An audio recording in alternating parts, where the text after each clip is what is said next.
Откройте бизнес-счет в США прямо сейчас, потому что правила могут измениться. В будущем открывать может стать сложнее. Если у вас будет бизнес-счет, то вам не придется приходить это еще раз. В этом видео расскажу про 3 варианта открытия счетов в США, а также что нового моя команда заметила в процессе подачи заявок в 2025-2026 году. Как вы знаете, я международный налоговый консультант и помогаю людям по всему миру использовать американские компании и банковские счета, а также финтех-решения, при этом в большинстве случаев не платить налоги в США. Ну что ж, от слов к делу. Первый способ – это открыть американское LLC, которое не платит налоги в США, и затем открывать счет в онлайн-банке. Второй способ – приехать в США даже по визе, визитор-визе и открыть бизнес-счет. Третий способ – нанять директора для банка, живущего в США, чтобы открыть счет вам в офлайн-банке.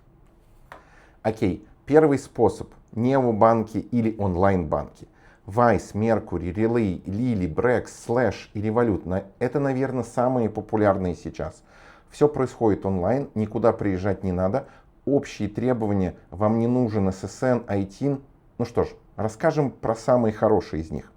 Сейчас Wise опять стал, скажем так, нормальным вариантом, который несложно открыть. В прошлом году у них стала опять доступна бизнес-карта. Ее не было 2 года подряд, были только счета, но функционал по-прежнему очень низкий. Обычно рекомендуем иметь Wise плюс другие банки. У нас есть клиенты, которые открывают счет с адресом регистрационного агента или почтовым подтверждением своего иностранного адреса. Это работает. Если у вас высокорискованный паспорт, то банк возьмет вместо него ваше ВНЖ в менее рискованной стране. Перечень стран, где можно жить, владельцам достаточно широкий. Что касается Mercury. Большинство компаний опять получают одобрение в 2026. Без проблем можно подтвердить свой фактический адрес в стране проживания, но сейчас они требуют больше информации о вашем бизнесе и связях с США. При подаче у вас должны быть клиенты в США или подрядчики или команда, а также финансы и несколько тысяч на личном счету или договор об инвестициях. Функционал и возможности Mercury по-прежнему самые большие среди онлайн-банков в этом ролике. Если у вас высокорискованный паспорт, то теперь они возьмут еще и ваше ВНЖ, перечень стран, где вы можете жить как владелец широкий. Смотрите ссылку в описании видео. Платформа Relay хороша, примерно на уровне Mercury, хотя Mercury крупнее, но Relay тоже отличный вариант. Главное отличие, если у вас высокорискованный паспорт, то даже если вы живете в другой стране, счет не получится открыть. Например, с пакистанским, украинским или российским паспортом можно открыть Mercury, если правильно подать заявку, но вот Relay не выйдет. Далее Lily. У них хороший функционал, поддержка почти на уровне Mercury, хотя может показаться, что приложения не до конца доработаны. Требования по паспорту владельцев нет, но есть перечень стран, где вы можете жить. Вариантов, к сожалению, не так много. Revolut тоже прекрасный вариант. У него широкий функционал, мультивалютные счета, это полноценный банк.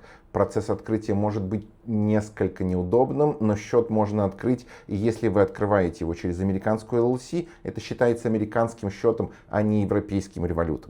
Так же, как Lily, требования по паспорту владельцев нет, но есть перечень стран, где им можно жить. Вариантов, к сожалению, тоже не так много.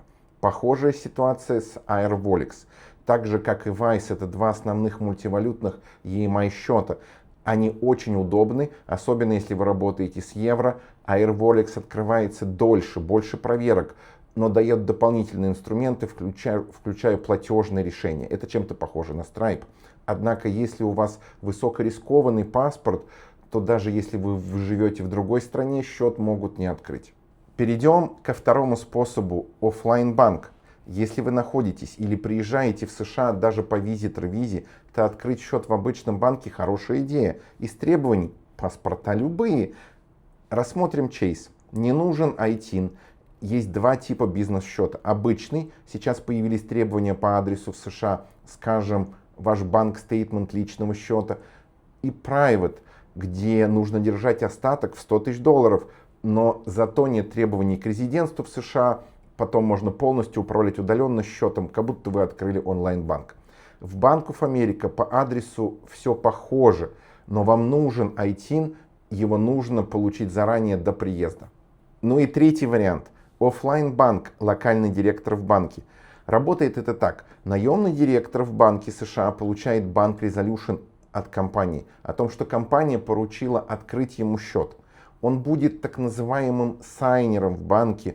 Он несет ответственность перед банком, поэтому обычно подобные задачи хорошо оплачивают. Из плюсов: паспорт владельцев любые.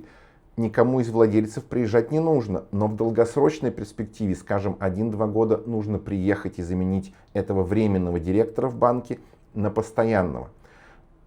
То есть можете вспомнить вариант номер 2. Наша команда оказывает услуги директора в банке, будем рады проконсультировать вас.